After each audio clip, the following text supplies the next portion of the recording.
CM Revanth రెడ్డిపై బండి సంజయ్ చేసిన వ్యాఖ్యలను తీవ్రంగా ఖండించారు ప్రభుత్వ వైపు వేముల వీరేశం. నియోజకవర్గాల పునర్విభజన వల్ల దక్షిణాది రాష్ట్రాలకు అన్యాయం జరుగుతుందని రేవంత్ చెప్పారని అన్నారు. సౌత్ స్టేట్స్ నుంచి కేంద్ర మంత్రిగా ఉన్న బండిపై నష్టం జరగకుండా చూడాల్సిన బాధ్యత ఉందన్నారు.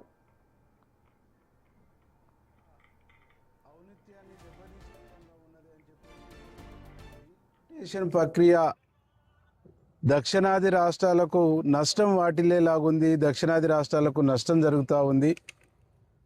ఉత్తరాది 3-4 రాష్ట్రాలకు సంబంధించినటువంటి సీట్లు ఎక్కువ పెరగటం మూలంగా ఈ దేశం యొక్క ఔన్నత్యాన్ని దెబ్బతీసే విధంగా ఉన్నది అని చెప్పేసి గౌరవ ముఖ్యమంత్రి రేవంత్ రెడ్డి గారు చాలా స్పష్టంగా చెప్పిండు.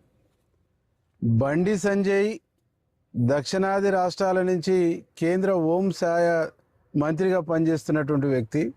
దక్షిణాది రాష్ట్రాలకు అన్యాయం జరుగుతుందని గౌరవ ముఖ్యమంత్రి రేవంత్ రెడ్డి గారు స్పష్టంగా చెప్పినప్పుడు దక్షిణాది రాష్ట్రాలకు అన్యాయం జరగనీయను, దక్షిణాది రాష్ట్రాలకు కూడా ఉత్తరాదితో పాటు సమాన స్థాయిలో సీట్లు పెంచడం కోసం నేను ప్రయత్నం చేస్తాను, నేను బాధ్యత తీసుకుంటానని చెప్తే బాగుండేది. అట్లా కాకుండా ముఖ్యమంత్రి అడిగినటువంటి దానికి సూటిగా సమాధానం చెప్పకుండా, ఎట్లా అన్యాయం జరుగుతలేదో వివరించకుండా, ఈ దేశం పట్ల ఆయనకొక్కనికే అభిమానం ఉన్నట్టు, దేశభక్తి భావం ఆయనకొక్కనికే ఉన్నట్టుగా మాట్లాడుతూ ఉంది.